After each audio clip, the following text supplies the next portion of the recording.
presentation and also for this kind of introduction.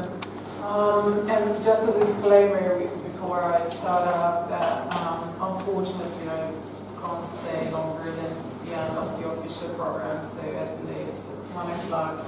I need to leave because we are having an afternoon of strategic meeting at my NGO, which is called Hungarian Helsinki Committee, where I've been working for 6 years. And so basically, that's the direction of thoughts that I would like to take in this very brief introductory note, because that's what I was invited for, to somehow lead up the discussion to the presentations upcoming after mine. And I will have this focus on the European region, the different levels of stakeholders, and hate crime and hate speech. And so I will start off with a very important issue of the perspective of the citizens of the country and how they perceive a minority group, let it be, or a social group, let it be an ethnic group, ethnic minority, or migrants, LGBT people, and so on. And so what we sense in many countries of Europe, that there is this very strong fear in average citizens when it comes to members of minority groups. And of course it's closely connected to the propaganda run by the governments, populist governments. And so I'm thinking about like what can be the roots, what can be the causes of this fear, and it's just an obvious statement that in many cases it's lack of information, like fear of the unknown. Of course, people are subjected to propaganda, hate propaganda, and of course there are legitimate security concerns as well involved in this whole scenario. And what is for sure very important, not to stigmatize average people who are having like hostile feelings towards minority groups, because certain aspects are even legitimate in their case. And so, but after addressing those legitimate security concerns, obviously they should take another step towards tolerance and solidarity, which are common European values. And for that, it's absolutely essential to raise the awareness of the citizens and to have proper education and to have an open dialogue. I'm mentioning these because they will be discussed by the upcoming speakers.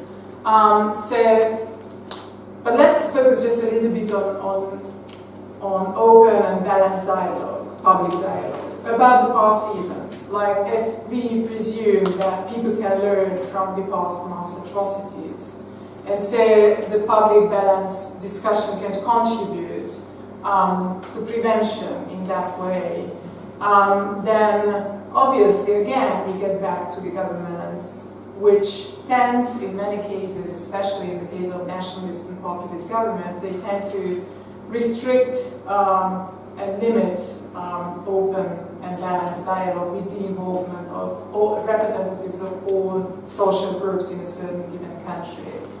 And we have, even if it comes to genocide, we have very negative examples coming from a closed region, which was mentioned a couple of times by Professor Kardos, namely the former Yugoslavia, where we have in Srebrenica the genocide, and what we see that there is a long culture of concealing responsibility, real responsibility for past mass atrocities, and there is a long tradition of the lack of historical dialogue and the balanced dialogue in public discourse. And that is rooted already in the system of the communism, when basically under the principles of unity and brotherhood, any kind of public discourse on who's responsible for what under the Second World War was prohibited, basically. I mean, you could get arrested for opening up such a debate. And that's a tradition which leads to the current situation there, where we see that basically there is an absolute lack of political will to give space to these open dialogues. There are very specific examples for that, like different fact-finding missions within the countries for dealing with mass atrocities committed against a certain specific ethnic group and not against the others. So for example, in the Republika Srpska, there is this Republic Center for Research on War and War Crimes, which was established in 2013 with a specific political intent to investigate, to make research in crimes under the events in the 90s committed against the Serbs, not against the Muslims, not against the Croats. And basically this research center is in close cooperation with the police and the prosecution services, so actual criminal prosecutions are resulted in by these research conducted by this research institute, so-called research institute. Or if we think about the regional commission, the RECOM, I'm sure that you are well aware of that. So back in 2006, more than 200 civil society organizations initiated the establishment of a common regional truth commission to discuss at the same negotiating table what happened in the 90s and how come the whole events could result in the Srebrenica genocide as well. And so what happened, that basically it became kind of a political tool. In certain cases, for example, the Croatian government opened up for the establishment, but why? Because of the EU accession. When it was done, they just gave it up. They just did not support it anymore. And I met the representatives of local NGOs last summer, and that was a time when they said to me, like, okay, we just gave it up, because clearly there's no genuine political will to the establishment. Everyone wants to build up and write their own narrative about the past events, and blaming the others and concealing their responsibility. And we see what kind of tensions we currently have in the region, among other factors also due to this tradition of the lack of open dialogue and the lack of awareness raising. Now I would like to switch perspective to the victim's point of view, and we experience in Europe genocide, the Holocaust itself.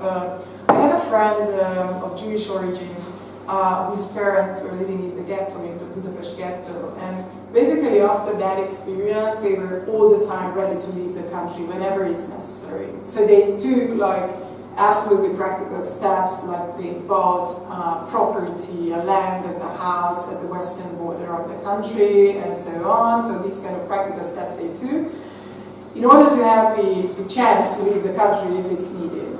And so when they were asked about, okay, when would come the point when you really leave the country? And they said, when they sense that the state is involved into hate crimes and violence-motivated crimes. And what we have right now is a broad state involvement into this kind of phenomenon, either through inaction, so omissions, or through action, which was also mentioned by the special advisor in the video message, hate propaganda done by populist governments, and playing with these fears of the citizens I referred to in the beginning of my small expose. And so, and when it comes to the omission, we have like prosecution of hate crimes. That was also raised up. Prosecution as a tool for prevention.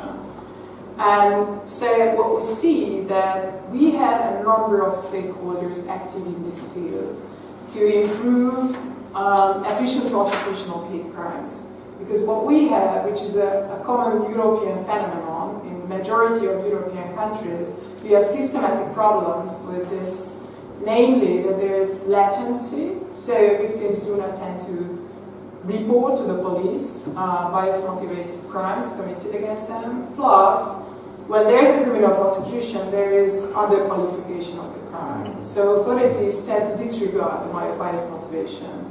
They just say it's physical assault, or it's a murder, it's rodism, disorderly behavior, and they just disregard bias motivation. And even if there is the legislation, they tend not to apply it, not to connect this bias motivation. And I'm pretty sure that it's connected to the atmosphere given among the citizens, what the majority of the population expects from the authorities, and also connected to the governmental policy, criminal policy. And so the actors who are active in that field are obviously civil society organizations and also regional organizations. So for example, here in Hungary, we are having a coalition, a working group against hate crimes, which was established back in 2012, and all kinds of NGOs providing legal representations to victims of hate crimes or advocating for an efficient prosecution are part of it, like Amnesty International is also part of it, Hungarian Helsinki Committee or Hungarian Civil Liberties Union, and so on, and independent experts as well. And so there are continuous lobbying efforts that are the prosecution services and the National Police Headquarters. Plus, we cooperate, obviously, with regional international organizations. And that doesn't stop only at the point of reporting. And reporting is a funny review mechanism within international organizations. So if you look at, for example, the UPR, Universal Periodic Review, and if you look closely to the points on Hungarian hate crimes, and I'll give you a very specific practical example. There was a recommendation from the UPR that there should be a special hate crime network within the police. Okay, we have that.